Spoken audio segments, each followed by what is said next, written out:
Refresh the page. We're live? Hey! Okay. Sweet! We're live. Technical difficulties. All right. Thank you for coming along with us on this. Obviously, we're new at this, but we want to make it, quality broadcast so you can actually get some good information out of this, as well as hopefully a little entertainment on Thursday afternoon. So, all right. Are you ready to answer some questions? Absolutely. By the way, this is Eric. I'm Rocky. And off camera, we have Lucas, who apparently didn't tell us that we weren't live earlier. All right. So thank you to our shop employees who noticed that we weren't live broadcasting. Yep. So it's a team atmosphere. Yeah. So effort. We were prepared enough to have some of the questions done from last night. Thank you to everybody who brought in questions before. Right now, we kind of got overwhelmed. We got a lot, and that's awesome. So the first one we got here is from Charles D. Cesare. Hopefully I'm pronouncing that right. He says, do either the O'Riordan or O'Neill families have a tartan? Or should I just use the county tartan that the family is from? Obviously Irish. Yes. Yeah. The Irish don't necessarily have named tartans like the Scots do, although in this particular instance, O'Neill is actually one of the few Irish names that does have a tartan. Most Irish tartans date to about the mid-1990s, when there was a real resurgence in Irish pride and Scottish pride and that kind of thing, pretty much coinciding with the movie Braveheart. As historically inaccurate as it may be in some things, it did do a lot for the kilt industry. Psych people up. Psych people up, absolutely. Yeah. So there was a huge demand for Irish tartans as well as Scottish tartans at that time.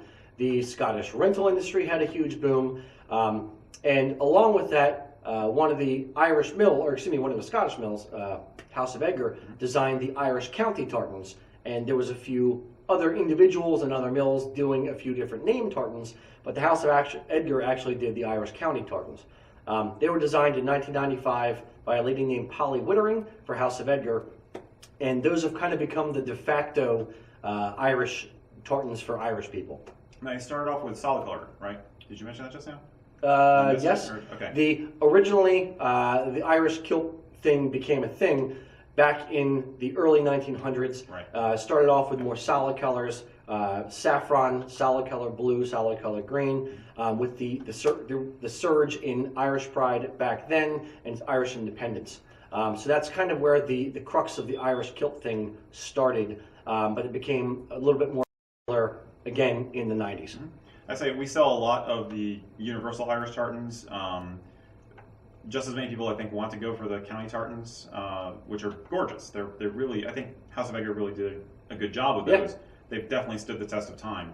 And sometimes Irish genealogy can be a challenge to research, but the good news is you've got some options, especially like if you are not sure what county your family came from. I have people come in and it's like, well, grandma was from this county and grandpa was from Dublin. So it's like, well, you got two choices then, which is more than a lot of Scottish people have actually. Absolutely. So don't let the newness of the tradition stop you from enjoying it, basically, is what I would say. Yep, agreed. Cool. All traditions start somewhere. Exactly. At one point in time, even Black Watch was a brand new tartan at some point. Okay, Sean Murphy says, what's the difference between Irish and Scottish kilts or outfits? Kind of dovetails. Yeah, like we just said, the Irish kilts really started only about 100 years ago or so, a little over 100 years ago. With the Gaelic revival and with wanting to have a non-Saxon wear for Irish independence and people who are supporting Irish independence. In a lot of ways, today, up into and including today, the Irish still get the short end of the stick when it comes to accessories. For the most part, kilt accessories for Irish people industry-wide tend to be a Scottish sporran with a shamrock whacked on it, or something with a green shamrock shoved somewhere. One of the things that we try to do as a company is we've tried to raise the bar a bit. We actually designed a whole range of sporrans from the ground up with what we consider is a good design. We've designed belt buckles and a few other different things, a few tartans, specifically geared to the Irish because there is a lack of good quality stuff, and we figured that we could help raise the bar for the industry on that. Mm-hmm. Yeah. Okay. Greg Boos. My family tartan, McGinnis, it has a copyright. It appears I would have to obtain written permission from the person or entity holding the copyright. Why would this be? What are my chances of obtaining permission? What I think he's referring to is if you look up any tartan in the Scottish Register of Tartans, which is the official government-run body that basically keeps track of all the different tartans. When you register a tartan, there's an option in there that you want it to be restricted. Now, most people that restrict a tartan are going to be either commercial entities, like a company like us. We've designed dozens of different tartans. You could have universities or colleges, you could have corporations, you could have individuals, you could have charities. When somebody designs a personal tartan for themselves or for their name, if their name doesn't have a tartan, i.e. McGinnis, I looked that one up, by the way, a few minutes before we went live, and I believe that one was registered in the early 2000s.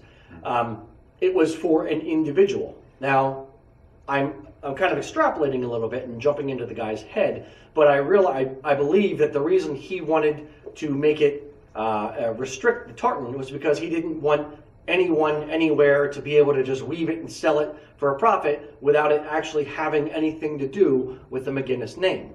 So he restricted it so that you'd have to ask his permission. Now, the mills, all this is really just kind of a handshake agreement, a gentleman's agreement. If I go to one of the mills over in Scotland and I say, hey, I have a customer, last name McGinnis, I want to weave the McGinnis tartan, they're going to expect me to get permission from, or the customer, to get permission from the gentleman who designed the tartan. And that could be the form of a letter, an email, anything like that. And it's very much, as I said, just a handshake agreement. The mill wants to know that I'm not doing anything untoward and that the customer really does have control of the tartan, but we'd be happy to do that. Now, that being said, for a custom weave of a tartan for a name that is not a huge name, like McGinnis, and the tartan was only designed 15 years ago, the mills are not going to want to take a commercial risk and weave hundreds of yards of McGinnis tartan in hopes that they're going to sell it someday. So in cases such as this, where it's a newer tartan or it's a name that's less common, or it's a less common version of a tartan of a specific name, the mill would ask that it be custom woven, or you would custom weave it, pay them to custom weave it. So we could do as little as 1 kilt length or 30, 50, 60, a million yards. It just depends on how much the customer wants to do. But that would fall on the customer. The mill wouldn't want to take that risk of their own accord. Yeah, so it's definitely an economy of scales helps. Absolutely. We did a custom tartan for the family hall, and and he had the gentleman who designed it had several people in his family who were interested in doing it. So that helped make things more economical, more logical. I don't know if I don't think that he designed it, but it was actually, it's a real tartan. It's been around for a long time, but he's effectively the liaison to the Hall Clan Society, and he wanted it to have access to the tartan for all the members. So there's one gent that actually fronted the money for the cloth to be woven and for us to hold it, and then the clan members can actually just buy 1 kilt, a necktie, a shawl, whatever, in that particular tartan, and then over time, and in that way, it's readily available for anyone to do, versus trying to get a large group together right off the bat, collect all the money from everybody just to pre-weave it, if you will. Yeah, but if you want to pull the trigger on that, Greg, I'd say your chances of getting the permission are really good, because the guy is on a mission to support the family. So he wants people who really care about it to be representing. So, just shoot him an email or a letter. Absolutely. Okay, we have a live question. Do you want to do one of those, or do you want to do another one of them? Sure. Down? Okay, so we got, this is a classic. Do you always wear a kilt? And how does the spouse feel about that? Yes, I wear a kilt every day, obviously to work. I wouldn't sell kilts if I didn't want to wear it every day. I think it would look weird if people walked into our store and we weren't wearing a kilt. It'd be difficult to sell somebody something that I myself don't believe in enough to wear. So yes, I wear a kilt every day. How does the spouse feel about it? She likes it at first, and then over time, through the years, keep in mind, I've been wearing kilts for over 15 years, it's become I won't say a distraction, but it gets attention in public. So if we're going to go out to dinner, or we're just going to go out and just have a date night where it's just us, and I don't want to be noticed and have people coming up to me and talking to me, then I'm not going to wear a kilt that day. Other times, if I'm just in a rowdy mood and I want to go out and have fun, then sure, I'll wear a kilt. It really boils down to, do I feel social? Because believe it or not, especially those of you who follow us and don't yet have a kilt, when you start wearing a kilt in public, you will get attention. You will get a ton of positive comments. The people that think that, oh gee, I'm going to be, made fun of or called names or anything like that. The percentage of people who do that are so minimal, it's amazing. The feedback, and it's a reinforcement loop. The more you wear your kilt out in public, the more positive comments you get. The more positive comments you get, the more you want to wear your kilt out. Yep, absolutely. You find the same kind of thing? Or? Yeah, totally. I've been pretty much 100% kilted for about, not as long as you, but I'd say about past 7 or 8 years or something. I'd say occasionally, I'm going to wear shorts if I take my kids to the park and pushing them on a swing or going on a slide with them. There are 1 or 2 occasions where just from a tactical standpoint, you might not want to kilt. But it's always been a positive thing for me. It's absolutely lovely. And my wife is totally down with it. So cool. That's very good. Always a good thing. Yes. Let's see.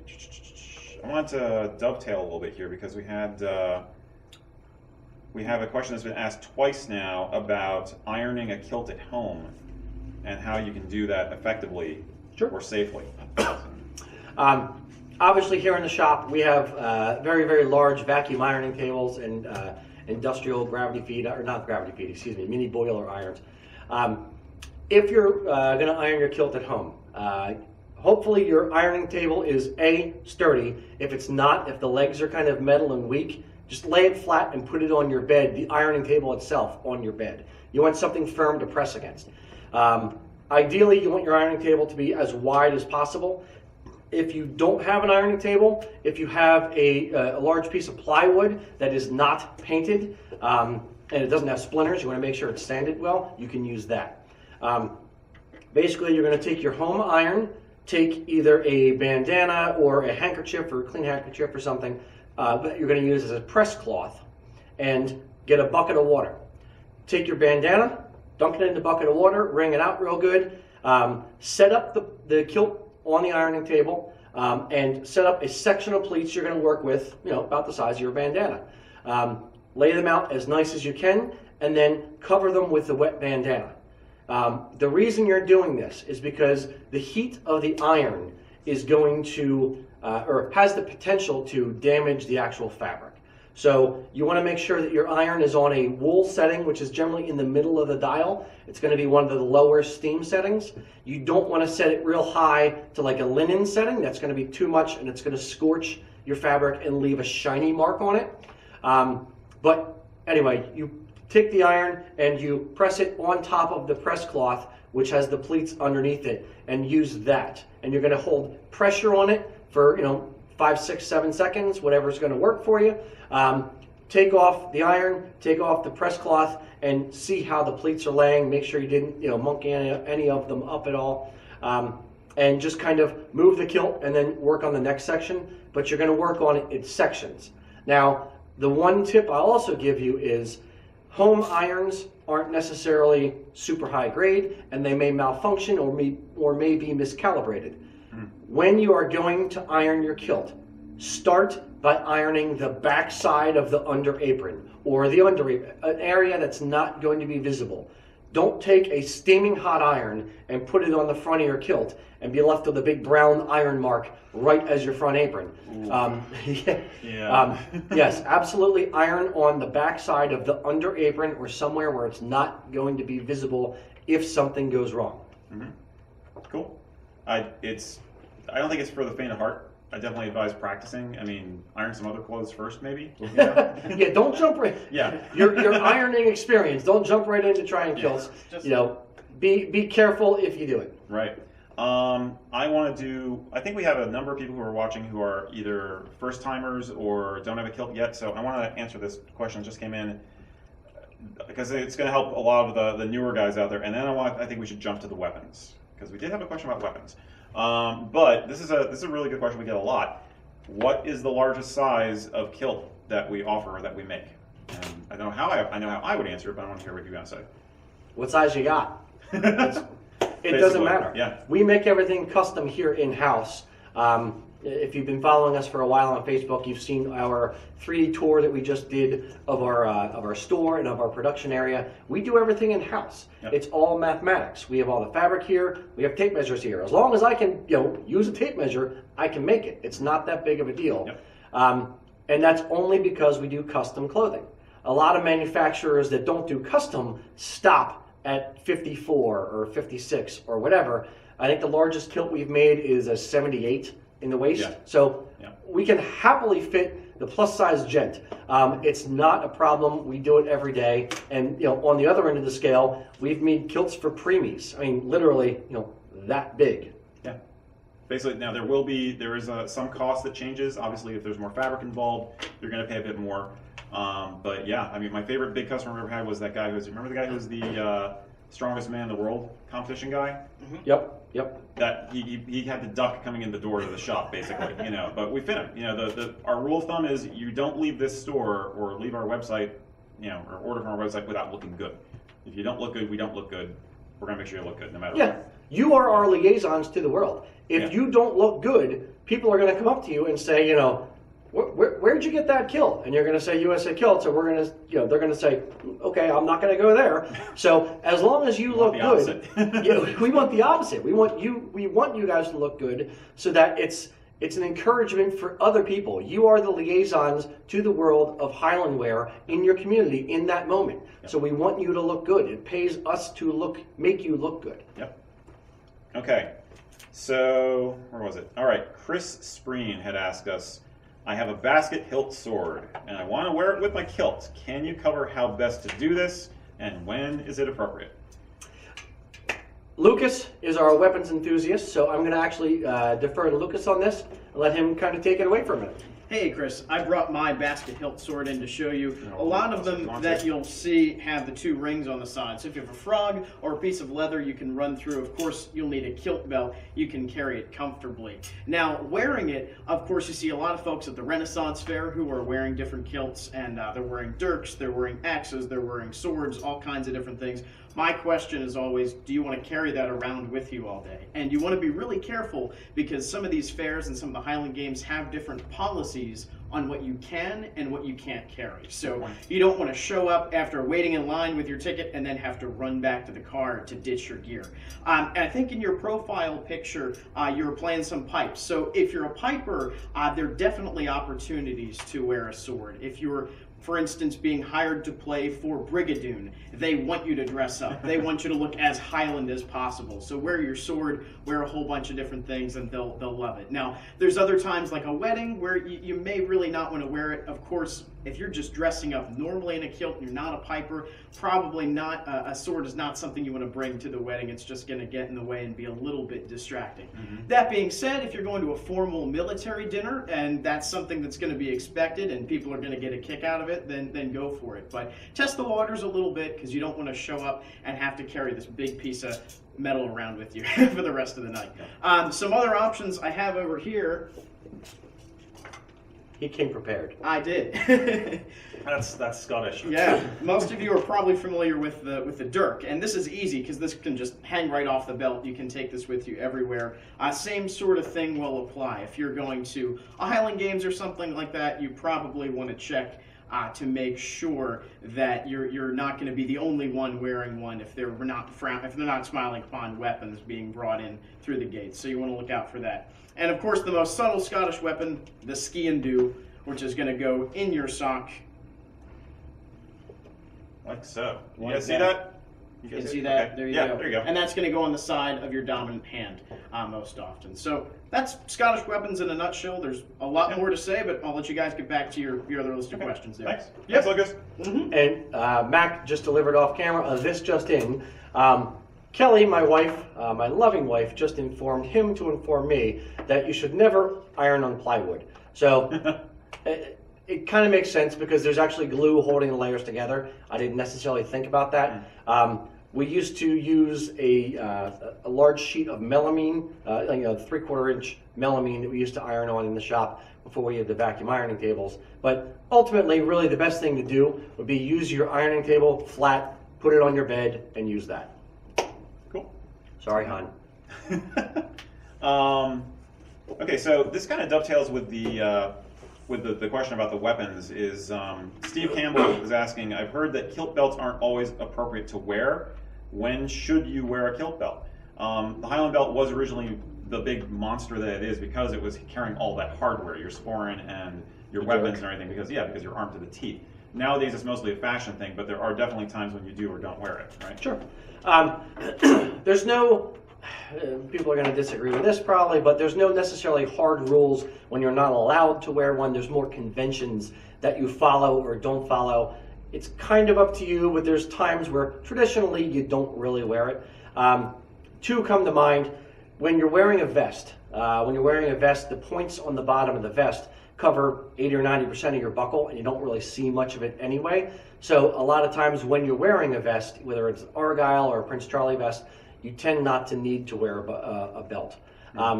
The other time where it's kind of impractical is when you're wearing a dress sporran. Oftentimes, a dress sporran actually has the little cantle on the top of the little ball on top of the cantle. The cantle being the metal semicircle on the top of a dress sporran.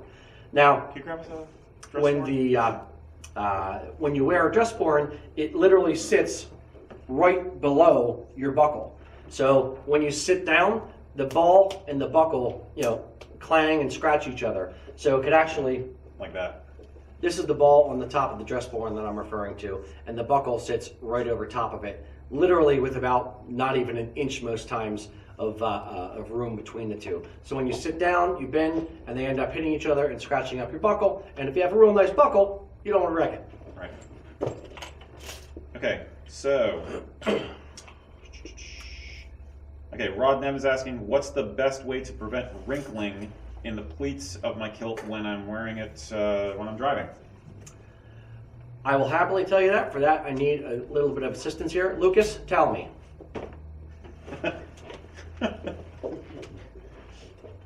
Okay, that one was scripted and kind of cheesy. Are you not entertained? I had to do it. Okay. Here's a little tip on how, if you are going to drive and wear a kilt, most of the times it's not really a factor. In a wool kilt, it tends not to wrinkle when you're sitting on it for a period of time. But if you're a long haul trucker and you're wearing an acrylic kilt, or you're worried about it actually wrinkling, here's a tip for you. Grab a beach towel.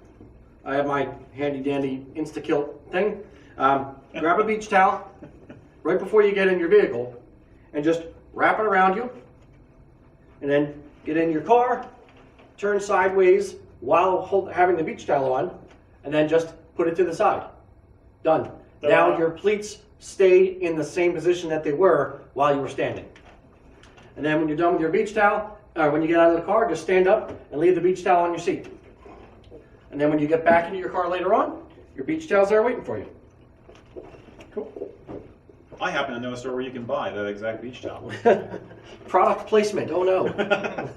All right, here's another classic question, and it kind of dovetails with some of what we were talking about earlier with custom weaves. Can I create a tartan? Yep. Next question. No, anybody can create a tartan. There's a few different tools online for creating tartans. We will eventually be coming out with one. Watch this space, as they say. Not anytime soon, but it's on the horizon.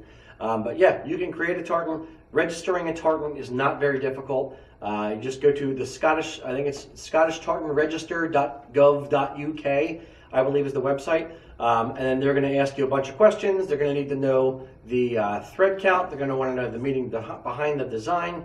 They're going to take your money, and then 2 weeks later, after they've done the research to make sure it's an original design, they're going to come back and say, yep, you're good to go, or no, you need to tweak this, or no, that name's already taken. But yeah, it's not that difficult. As I said, alluded to before, we've literally designed dozens and hundreds of tartans. So if you need help, let us know. And at the risk of sounding like I'm brown-nosing my boss, the tartans that you and Kelly have designed are pretty sharp-looking tartans. I agree. It's easy. Oh, I thought you might. It's not hard to design a tartan. It's hard to design a good one.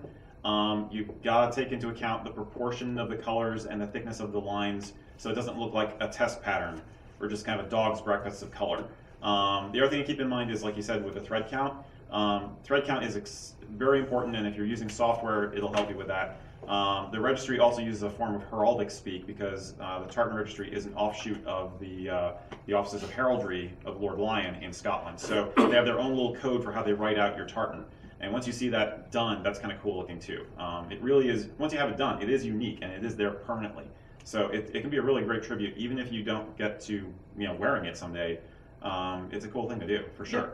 Yeah. And the one thing that when we design a tartan in-house, and I'm not trying to plug us for designing a tartan or anything, but one thing we keep in mind, not only what is going to look good, but what the mill is going to consider easier to weave, which will keep costs down. And we're also going to keep in mind, all while we're doing this, what is going to make a nice looking kilt. Yeah. And there's things that as a kilt maker we prefer or absolutely hate when it comes to tartans. So when we're designing a tartan in-house, we keep those kind of things in mind so that we know that, okay, this section needs to be a little bit wider because when I do a pleat in this one, I don't want colors creeping in off the sides, or this stripe needs to be more dominant, or these two stripes are too far apart. I can't get them both on the same pleat, things like that. We really specialize in doing stuff like that here. That's, it's kind of our job. Yeah, and that's why a real legit tartan is going to look hugely better than, say, a Hot Topic tartan or some fabric you pull off of a shelf at Walmart. Yeah. A real tartan is a science and an art to it, for sure. Now, one of the things that Lucas pointed out that a question was asked on Facebook, what tartan am I wearing? This is actually, I'll get up and do this. This is actually the Scott Weathered tartan. It's the 16-ounce Martin Mill version of the Scott Weathered tartan. This was actually my wedding kilt. Yeah, it's a. Aww. I love you, Kelly. This was actually our wedding kilt, and yeah, it's a very, very versatile tartan. I really like several of the weathered tartans. It just has a more natural, earthy kind of feel to them. Nice belt buckle too, by the way. Thank you. Product placement. All right, let's see. This, you know what? I was just writing about this next question just this morning. My tartan is not on the web. Can you get it, or can I get it from you? So. Yes, if you have the thread count and/or want to have it custom woven. If it's not on the web, I'm not sure whether you mean not on the web as in it's not in the tartan register, or website. It's not on our website. If it's not on our database, yeah, that basically means it may exist, but it isn't in current production with the mills that we deal with. Correct. The mills, there are literally over 10,000 tartans that are registered. Mm-hmm. So I believe that's an accurate number. If not, it's well over 7,000. I'll put it that way. The mills in Scotland are only going to commercially produce and hold stock of tartans that they think they can sell. So if there's a very, very small name with only 2 people of that last name in the world, they're not going to necessarily want to stock it. But you still do have the option to have it custom woven. It's going to cost a lot more money, but it can be done. We pride ourselves on being able to do anything. We have customers who want custom kilt pins. Again, we can do it, but it's going to cost a lot of money. It's like a $350 setup fee plus the cost of the kilt pins. So for large groups and things like that, it makes sense. But we can do anything. It just really boils down to how much is it going to cost and how much do you value it that you want to spend the money to do it. And dovetailing into that, we have a question, are the Welsh tartans in stock? Yes, the Welsh tartans are actually, the Welsh name tartans are on our website. Those are actually woven in Wales at the Cumbrian Woolen Mill and sold to us through the Welsh Tartan Center. We're one of the few companies in the U.S. who actually buys a bunch from the Welsh Tartan Center. But yes, those are absolutely available, and yes, we can do those easily. Mm-hmm. And there is, if you're looking for one of the lower end kilts, I think Lucas just grabbed this as an example. This is the one Welsh tartan that is available in polyviscose, and that was by special arrangement that we did with the Welsh Tartan Mill. So that is the Owen Glendour tartan. If you don't know who he was, look him up. He's a very cool, awesome guy.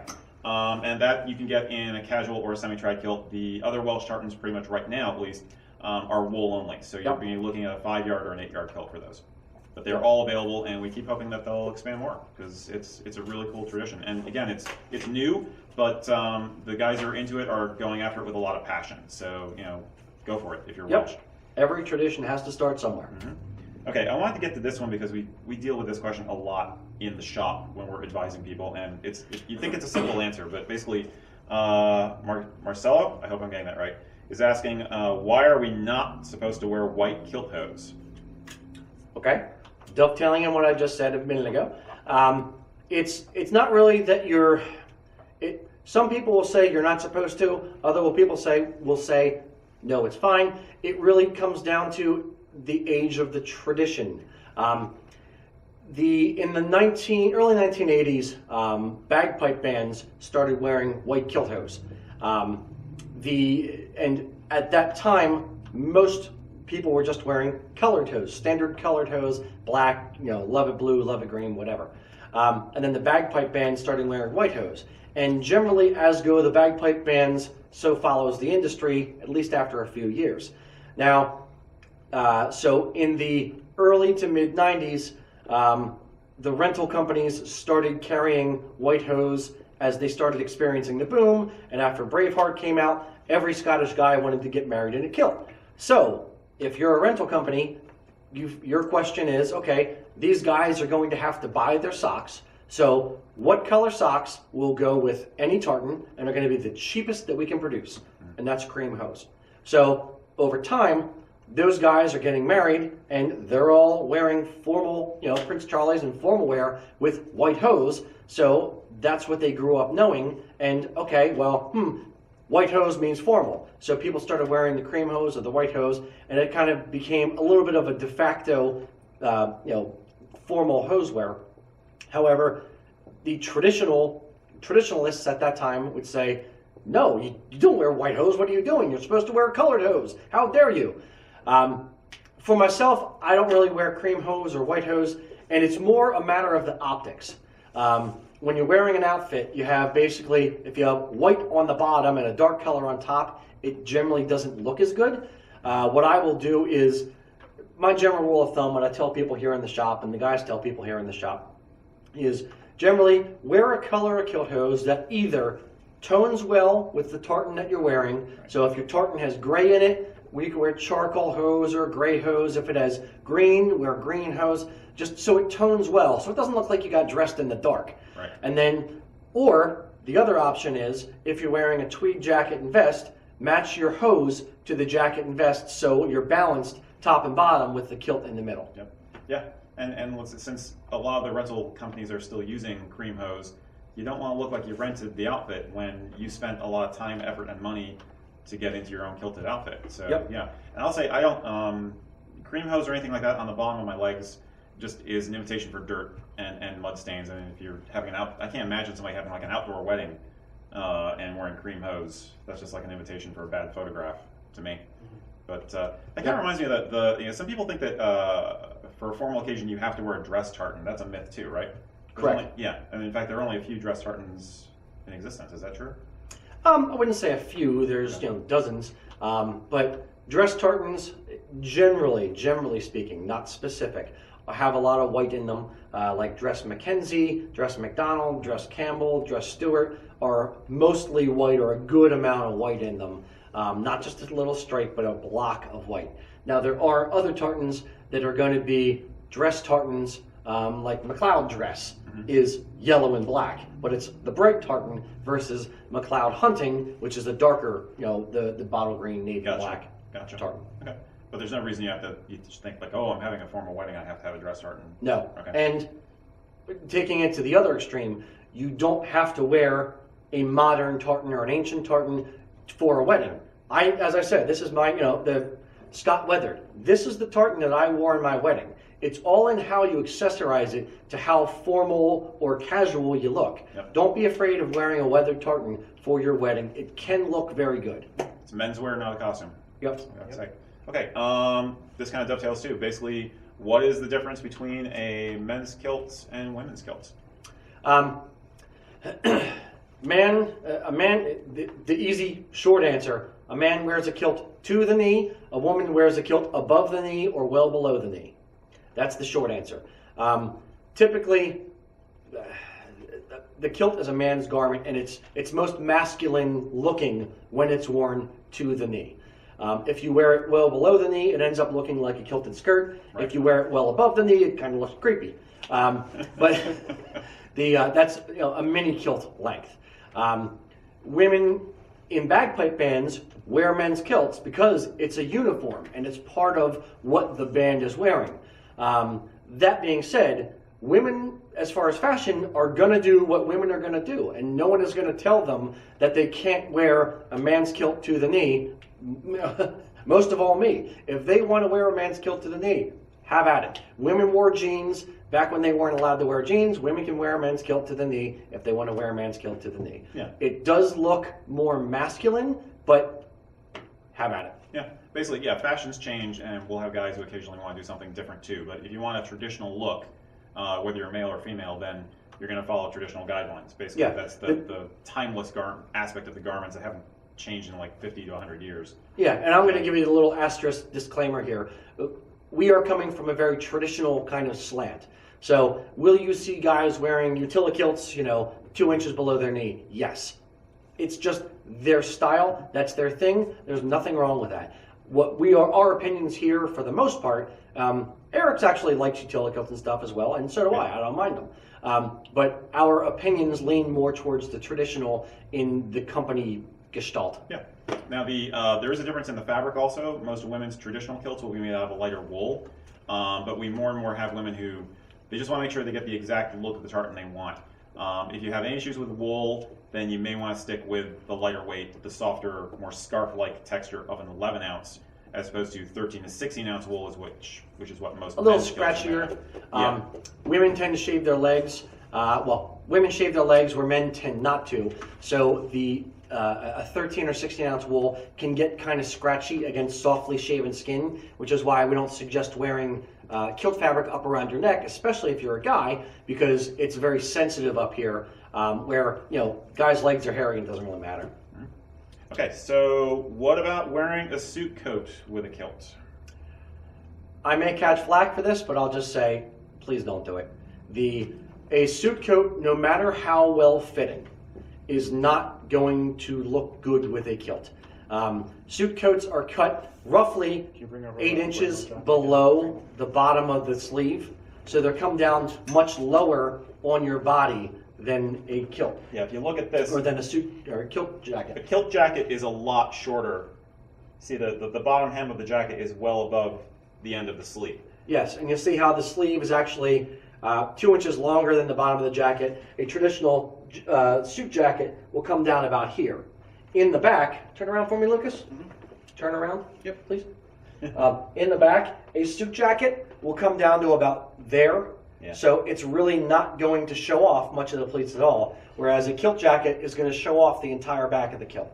Yep. Thank you. There's one other difference that may not be as noticeable, but that's most suit jackets nowadays are single vented in the front, in the back. Whereas you'll notice all kilt jackets are double vented. Again, that's basically to accommodate the jacket being over the top of the kilt and basically going over your butt. And the flap of a double vented jacket rides better, lays better. Single vent just looks stupid.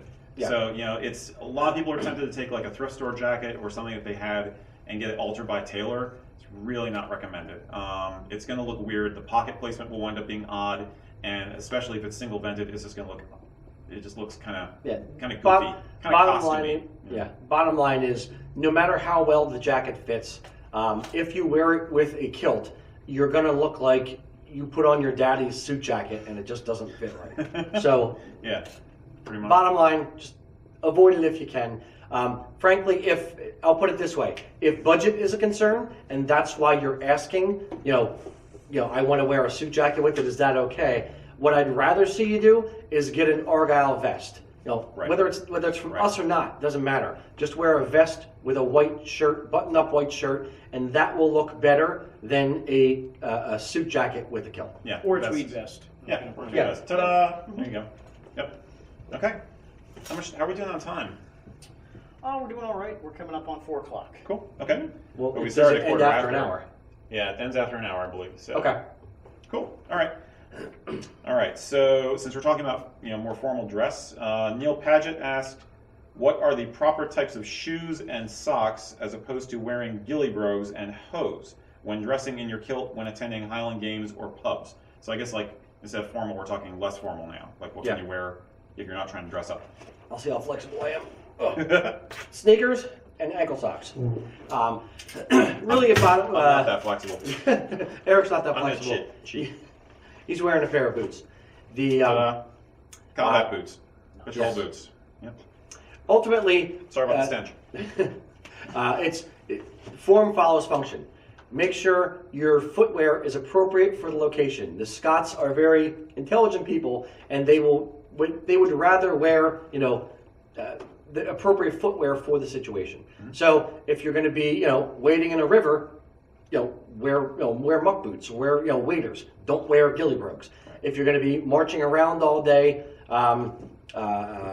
or hiking or something like that, wear a pair of combat boots, wear a pair of hiking boots. If you're going to be, running in a kilt, in a kilt run, or if you're going to be walking around the Highland Games all day and you want to have your feet comfortable, wear a pair of sneakers. If you're wearing boots, you could either wear your kilt hose all the way pulled up or scrunch them down to the top of the boots, or just wear a pair of high cotton crew socks. When I'm just around the shop during the day, especially in the summer when it's warmer, I'll end up just wearing a pair of plain black sneakers and cotton crew socks that are shorter. I think the plain black is an important point. Basically, you're not going to take a pair of Air Jordans. I'm probably dating myself. Do they even make those anymore? But really colorful, bright, athletic shoes are going to look kind of weird with a kilt. Keep it black, keep it brown, oxblood, just really sedate colors, and you'll be fine. Yeah. When I buy shoes, I always not that really people care about my shoe choices, but we all care about your shoe choices. What are you talking about? Okay. I just buy plain black shoes, not a lot of decoration. I wear a kilt every single day. If I wear a pair of neon green striped, Asics or something with lines all over the place, it distracts from the beauty of the kilt. I just want a plain pair. I used to wear skate shoes all the time, like Vans and stuff, Etnies, stuff like that, because they were the plainest, simplest pairs of shoes. Now, as I'm getting older and I have back issues, I wear running shoes. But it's, solid color running shoes, none of the really super duper fancy lines all over the place thing. Looks like a spider web threw up on them. Sorry if you have those type of shoes and like them. No, they're fine for you. They're okay for you. But when you're wearing it with the kilt, plain, simple type footwear is better. Yep. So we got another brass tacks question here. What is the difference between a 5-yard and an 8-yard kilt? Why would you choose one or the other? Lucas, do you want to grab the sample pieces, pretty please? The simplest explanation is one's 5 yards, one's 8 yards. Going into it a little bit more, we have different kilt models and we have different construction techniques and construction for the different kilts. A 5-yard, or start with an 8-yard kilt, it's a little bit more cloth. Therefore, you can actually choose which way you want it pleated, to the set or to the stripe. On an 8-yard kilt, here comes my lovely assistant. 8 yards. Thank you. On an 8-yard kilt, the pleats are going to be, I'll get a little bit closer, pleats are going to be about 3/4 to an inch wide, and they're going to be pretty deep. On the inside of the kilt, what we actually do when we construct it is you have 8 yards of cloth. So 1 yard for the front apron, 1 yard for the over apron, and then 6 yards across the back makes 8 yards. So when you add up 6 yards of pleats and actually, combine them all, it gets very, very, very thick up on the waistband. So we actually scallop out all that fabric and then put a line of steeking in there, and then underneath that, or over top of that, to reinforce the structural integrity, we have a horsehair canvas lining, which we sew in there, and then we use our standard cotton lining. On a 5-yard wool kilt, the pleats are a little bit wider, 1 to 1.1 inches. Sorry, I can't really do this with 2 hands, or 1 hand. Pleats are not quite as deep. And then on the inside of the kilt, you'll notice we don't actually scallop out all the fabric. On a 5-yard kilt, you have 1 yard, 2 yards, and then across the back, you have 3 yards added up. And that doesn't add a ton of thickness to the waistband, so we can still sew through it. So, because it doesn't have a ton of thickness, we just leave the pleats intact all the way up to the top of the waistband. Because we didn't scallop out all the pleats, We don't have to steek them because they're supported up at the top. And we don't have to put in the horsehair canvas lining for the reinforcement, but we do still put in the cotton lining to take a little bit of the load as you're wearing the kilt. So as far as differences or reasons you might choose one over the other, obviously one is budget. You know, if you need to keep it on, you know, more of a budget, then 5 yards going to cost less. The 5 yard sometimes is considered a little cooler, a little lighter for warmer weather. What are the other big differences why you choose one versus the other, you think? As Eric alluded, the 5 yard is going to be a little bit cooler, a little bit lighter weight. Typically, if you're choosing a 5 yard kilt and you have two tartan choices of, like if you're choosing Campbell Ancient, and they offer 13 or 16 ounce, we tend to nudge people towards the 16 ounce because you're actually compromising the amount of cloth that's in the kilt. So the 16 ounce helps it swing a little bit better. And again, the cost is lower on the 5 yard kilt. Basically, it takes less time to create, therefore it costs less. There's less fabric, therefore it costs less. For an 8 yard kilt, it is more traditional. The fabric swings a little bit better because you have more depth to the pleats, so there's more heft and they have more momentum as they move. And we have the horsehair canvas reinforcement, and it just stiffens up the entire top of the kilt, and it's just a hardier garment, if you will. It's the heirloom grade of a kilt in a way. If you're only going to buy one kilt in your lifetime, you're probably going to go with the 8 yard. But yeah, if you're going to have multiple kilts in your collection, then you choose different ones for different purposes. And your favorite tartan is the 8 yard. The tartan you kind of like once in a while, you do is the 5 yard.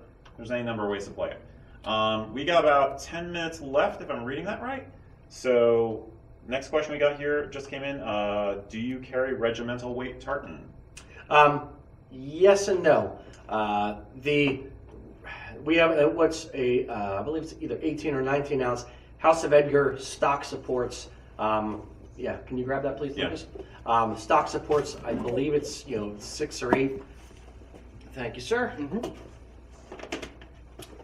It's in the back of the House of Edgar book here. They stock support. Let's call that 6. Black watch. Guys. Yeah.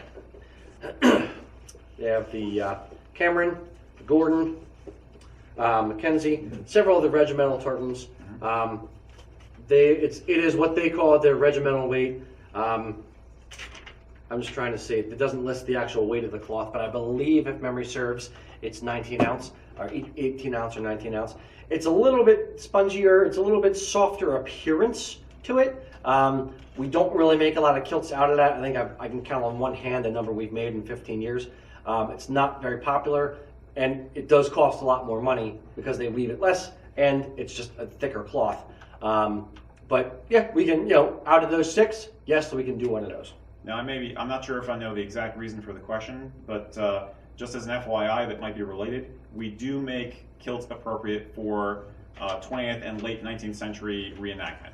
One of our kilt makers, Mac, who's actually our production manager, is a reenactor, and a while ago we designed the specs on how to make a good quality, durable kilt for reenacting. So if that's the reason you're asking, like you want something that's to mil spec for like World War II or World War I, something like that, we can do it. It's not listed on the website as a product, so give us a call, or better yet, write us an email. Let us know what kind of uniform specs you're looking for, and we'll look it over. We do have a blog entry that describes what we do for those, but we realized a while ago that some of the stuff the guys were wearing for reenactment was pretty much garbage, where they're trying to make surplus that's left over from 80 years ago work, and it's falling apart, So if that's what you're looking for, we can help you out, definitely. All right, so we got about, am I reading right? I have no idea. 4:11? 49. 13, okay. 14. Yeah, so again, still about 10 minutes left, so I think we have time for 1 or 2 more questions. Sure.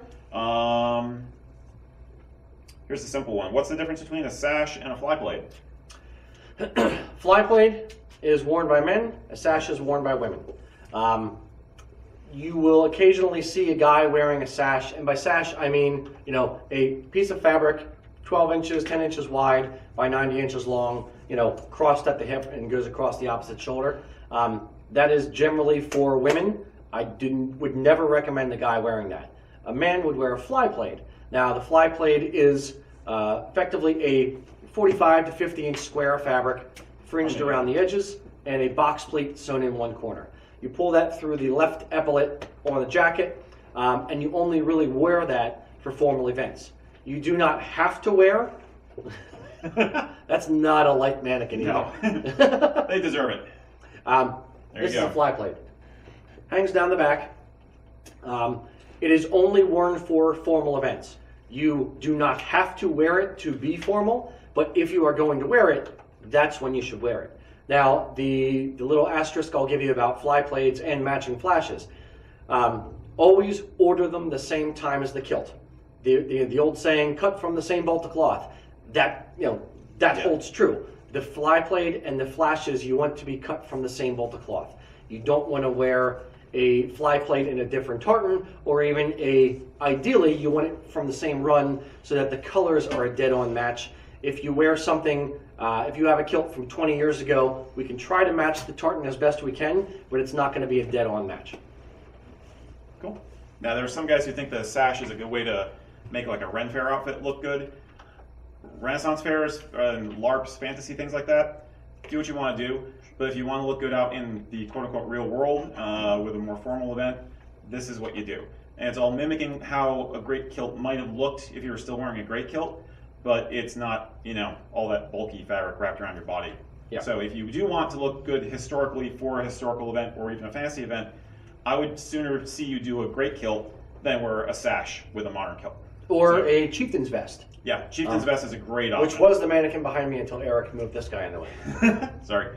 But yeah, there's smarter ways to do it than just throwing a sash on, if you don't mind my saying so.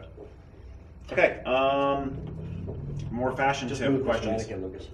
Yeah, do take that away, would you? Can you put it back? Brown hose with brown ghillie brogues, or black? With black ghillie brogues, Lucas, or with black? The question was wearing brown kilt hose with brown ghillie brogues, or do you wear black hose with brown ghillie brogues? Yes. Okay. Personal preference. I would say my thing is always match the leathers. If you're going to wear a black sporran, wear black ghillies. If you're going to wear a brown sporran, it's my opinion, only my opinion, you should be wearing brown ghillies and a brown belt. I don't like to mix brown and black too much. Now, that being said, the hose kind of stand on their own. So if you're going to be wearing brown ghillie brogues and your kilt has some black in it and you want to wear, black hose, have at it. If your kilt has brown in it and you're wearing brown leather, great. Wear brown ghillie brogues and brown hose. It doesn't matter so much in that aspect. And this is, you'll see on our website, we do offer a few things that are two-tone to help you get around this problem. So basically, just like having gold and silver mixed on a piece of jewelry is okay, having black and brown on the same belt or on the same sporran can give you a lot more latitude for making sure you look good and not look goofy like you dressed in the dark. So, yep. Yeah. Cool. All right. Do one more question? Yeah, I think we just got time for just one more. Okay. Only got about 5 minutes left, so this one's a little complicated. But advice on wearing a military sporran. I'm not sure what he means by military exactly. There are a couple different types, but can you loop the sporran belt chain through the back belt loops or through the side loops, or what's the best way to do it? I may be taking this question completely wrong or out of context, but here's what I'm going to say. If you have, there's two little tips that I'm going to give you for wearing a sporran. If you have a belly and your sporran chain goes underneath your belly, what I would say to you is take your sporran chain around the back and then run the chain up on the side of your kilt. You have your two buckles on your right and on your left. Wrap the chain up above the top of the buckles and let your sporran hang down from there over top of your manhood. You don't want the sporran chain running underneath your belly because then it kind of accentuates it. But if you cheat it and run them over top of the buckles on the side of the kilt, the sporran hangs down from there versus further down around your hips, and it doesn't accentuate the belly as much. Option number two is if you have a belt on, wear a pair of sporran hangers, which are like the leather fobs that actually clip over top of the belt, and your sporran hangs from that down. Okay. And yeah, we're almost done here. Real quick question about off-the-rack tartans. Okay. Off-the-rack tartans, we have I'm reading so I don't miss any of them. American Heritage, Celtic Nations, German Heritage, Glendore, Ireland's National, Irish American, Scottish National, Sterling, Tara, Black Watch, and a few others. We have a good amount of them on the website. I think we have Isle of Skye, we have Firefighter Memorial, which my wife did. I love you again, Kelly. Law enforcement. Law enforcement. There's lots of different tartans that we carry off the rack as well as custom. So if you don't see it on the website, just give us a call. Generally, we keep universal ones in stock off the rack because it's easier when we go to festivals to fit someone in any of the tartans versus doing just clan-specific stuff. My advice would be if you really have to have the kilt for this weekend, then by all means check out what we have on the rack. You'll see in-stock casual kilts and things like that on the website. But other than that, don't short yourself. Get the tartan you really, really want if you're not in a hurry, because the price is not necessarily going to be much different or different at all. You might pay a rush fee if you want in 2 weeks, but get a kilt that's really going to fit you right because it's made just for you and it's the exact tartan you want. Don't sell for off the rack unless you're in a super big hurry. Yeah, you don't want to look back on it. It's going to last you for years. Yeah. So you don't want to look back on it years from now and say, shoot, I should have bought this one, or I should have paid more money for the better one. You want to make sure that the decision you're making is the right decision for you now as well as in the future. Yep. Okay. Cool. I think that's it. Thank you very much, Facebook, for tuning in. I appreciate it very much. Eric, any other final thoughts? No, this was a lot of fun. I hope you guys got some good information out of it. By all means, shoot us more questions. We live and breathe by what you tell us and the feedback we get from you. So we hope we'll do this again soon, and hope you keep on kilting up in the meantime. Cool. All right. Take care. Thank you. Bye-bye. Lucas, can you turn off the button over there? I got it. Boop.